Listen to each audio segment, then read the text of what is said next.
and he's going to tell us his story. I'm trying to see if I got some audio. Here's the shrimper. He's been a fisherman all his life.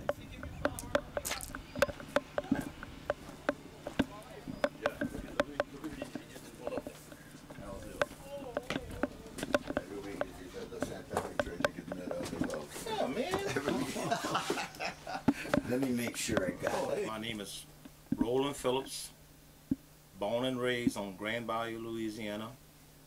I've been a fisherman for as long as I can remember. And my dad, 3 or 4 generations of fishing, and now the situation facing with the oil spill is just like unbelievable. We all shut down. All the fishermen from the village family that fish for a living, we are unable to do so because of the oil spill, and we don't know exactly when or when we're going to ever be able to. And to be honest with you, we was doing great. We had setbacks throughout the years like Katrina, but Mother Nature healed itself. We come back strong. The oysters, the shrimp, the crabs, the fish that we all make a living from. Then all of a sudden, this oil spill from BP out of the Gulf came and took everything away from us. I don't know what to expect anymore from the situation in the fishing industry. We all keeping our fingers crossed. Maybe one day or someday that we might be able to go back and do the things that we normally do for a living. But it don't look good at all. Period. With all the oil still coming out, and don't know when it's going to be stopped. And the future, our future, and my sons, my grandkids, is all gone, all taken away. And I don't know. I don't know what to say. I know there's things that most probably BP could do, and why they didn't do it, I don't know. You hear talk, but I want to say, I know for a fact our livelihood is taken away from us. And this is something that no matter what they do, I don't think they could put a price tag on it. Because me, myself, I enjoy fishing for a living. Like I said, we did it all my life, me and my sons, my dad. And now that we're able to do it, we can't. It's not like we don't want to work.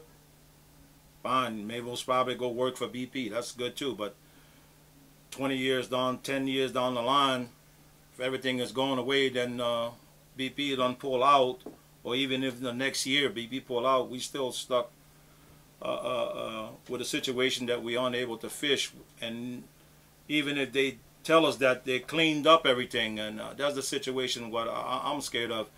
And then where we're going to sell our goods. Nobody wants to eat the oysters, nobody wants to eat the crabs or the shrimps because they're scared of the contamination of the water with the oil spill and all that. You know, it's just one thing after another.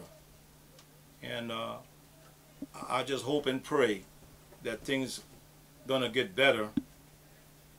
But for us as now, we don't have no hope. I don't have no hope at all. Can't sleep at night because I know in the morning when I feel like getting up and I'm going to work, I'm going shrimping, I'm going catch oysters. It's life. It's life for me, you know, and I'm proud of it. But now, like I said, I can't sleep at night because I know tomorrow morning when I get up, I can't go out there with my boat and do the things that I normally do. And with BP situation saying, you know, they're going to pay the people or give them jobs or whatever, that's all good and stuff like that, but I want to work. I'm a fisherman. I don't know nothing about no oil fields deal and stuff like that. I've been a fisherman all my life. And this is something that I learned from my dad in different different ones, my uncles, and to me, for me to lose that is just like losing my life, and that's what it means to me about the fishing industry right now. And until somebody tells me better that they're gonna be able to fix it all, that most probably that's when I'm gonna be able to go to sleep and tell my wife or my grandkids or my son and say, well, we ain't got nothing to worry about. We're gonna be taken care of. But at the momentarily right now, I don't have no hope whatsoever. BPs, you go to the where they center wherever they at. Quite naturally, people, fishermen like I, went and signed up for the $5,000 check, and this and that. They're real nice and all that. But I was not the first one there, because they had areas where we were still able to work. And I most probably, not only me, the community on the bayou was the last ones to go to sign up, because then they closed the area that we couldn't work anymore. So we had to seek help. But I'm a fisherman, and I speak for every one of us, that we want to work. We are taking care of me when I'm unable to work.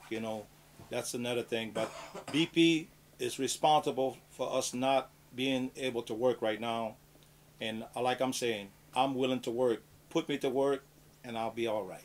We all, matter of fact, I would honestly say 90% of us did so. Even my son, and they gave him the runaround. And the guy that took his application into the BP spill thing to clean up, the last he heard, which was last week, they fired him. So there's so much going on with the publicity and the things you got to do, and if you don't actually talk to the right person, you get put back to the bottom of the list. And like I'm saying, it's been 50 some days.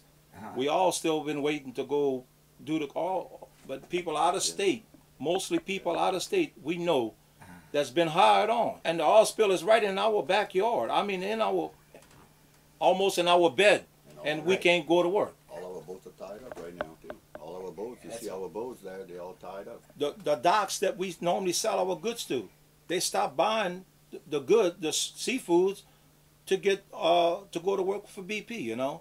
So what I mean, the industry's collapsing. Yes, we waiting, but how long can we wait? I'm speaking for all of us. And Roland is speaking for all of you. Yes, sir. Yes, we all born and raised back here. We were just one big happy family. And your cousins? Yeah. You and Roland? Okay. And we were just one big happy family. And we all fish this area. We work together. And but we unable to. So if BP saying that they're gonna hire the boats, well, what I mean, they hire out the state people, different people.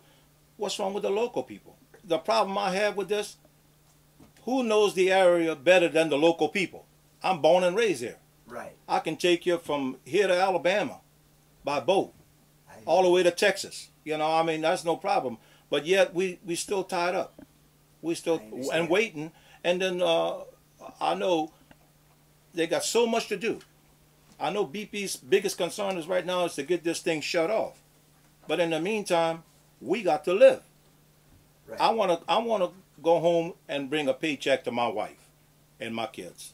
The latest we got of us local people going to work is through our parish president, Billy Nungaster.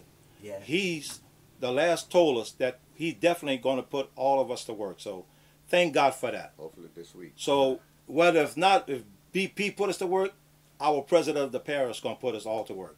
Okay, well that's some cause for hope in the short term. Yes, it's in the process as we speak. We have a meeting today, tomorrow, and everything. But most likely, people's going to be working tomorrow. So thank God for our parish president, Billy Nungas. But we are suffering right now. We are.